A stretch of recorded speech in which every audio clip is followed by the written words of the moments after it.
नमस्कार, स्वागत है आपका आज के विशेष समाचार बुलेटिन में। देश दुनिया की ताज़ा खबरें। भारत ने 16 नवंबर 2024 को बाकू अजरबैजान में आयोजित COP29 सम्मेलन में जलवायु वित्त और शमन कार्यक्रम पर विकसित देशों के रुख पर असंतोष व्यक्त किया है। भारत ने कहा कि विकसित देशों द्वारा शमन पैरा MWP शर्म अल शेख मिटिगेशन वर्क प्रोग्राम में शामिल करने की मांग सहमति के खिलाफ है और इससे एजेंडे पर प्रगति में बाधा आ रही है। यह भारत का रुख LMDC अरब और अफ्रीकी देशों के समूह के साथ मेल खाता है। प्रधानमंत्री नरेंद्र मोदी ने 17 नवंबर को नाइजीरिया में अपनी पहली यात्रा समाप्त की और अब ब्राज़ील के रियो डी जेनेरियो में G20 सम्मेलन में शामिल होने के लिए रवाना हो गए हैं। इस सम्मेलन में मोदी के साथ चीनी राष्ट्रपति शी जिनपिंग और अमेरिकी राष्ट्रपति जो बाइडेन भी भाग लेंगे। सम्मेलन में जलवायु परिवर्तन और वैश्विक आर्थिक चुनौतियों पर चर्चा की जाएगी। केंद्रीय गृह मंत्री अमित शाह ने मणिपुर में शांति बहाली के लिए उच्च स्तरीय बैठक आयोजित की। अधिकारियों को कड़ी चेतावनी दी गई है कि शांति स्थापित करने के लिए तुरंत कार्रवाई की जाए। मणिपुर में हालात अभी भी तनावपूर्ण हैं और राज्य में केंद्रीय सुरक्षा बलों की तैनाती को बढ़ाया गया है। झारखंड के दूसरे चरण और महाराष्ट्र विधानसभा चुनाव के दूसरे चरण के लिए आज चुनाव प्रचार का अंतिम दिन है। 20 नवंबर को मतदान होगा। सभी प्रमुख पार्टियां अपनी अपनी चुनावी रैलियों और प्रचार कार्यों को अंतिम रूप देने में जुटी हैं। आज वित्त मंत्री निर्मला सीतारमण दरभंगा पहुंचेंगी, जहां वे 1000 करोड़ रुपए के लोन वितरण कार्यक्रम में हिस्सा लेंगी। यह कार्यक्रम बिहार के विकास के लिए महत्वपूर्ण माना जा रहा है।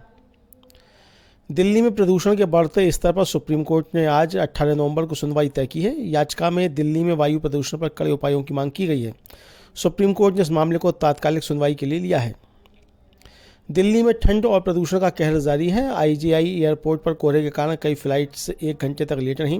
प्रदूषण को नियंत्रित करने के लिए स्कूलों को बंद करने के आदेश दिए गए हैं, जिसमें 10वीं और 12वीं कक्षा को छोड़कर सभी स्कूलों को आज 18 नवंबर से बंद कर दिया गया है।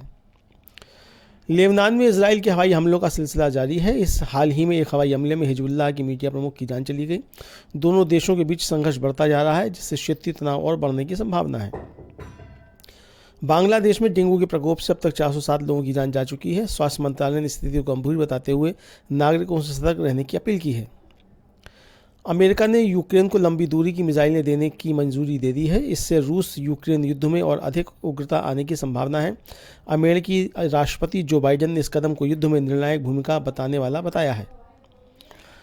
विदेशी निवेशकों ने भारतीय शेयर बाजार में से नवंबर महीने में 22,420 करोड़ की इक्विटी बेची है। इस बिकवाली के कारण भारतीय बाजार में गिरावट देखने को मिली है। खासकर HDFC बैंक और SBI जैसे प्रमुख बैंकों के शेयरों में नुकसान हुआ है।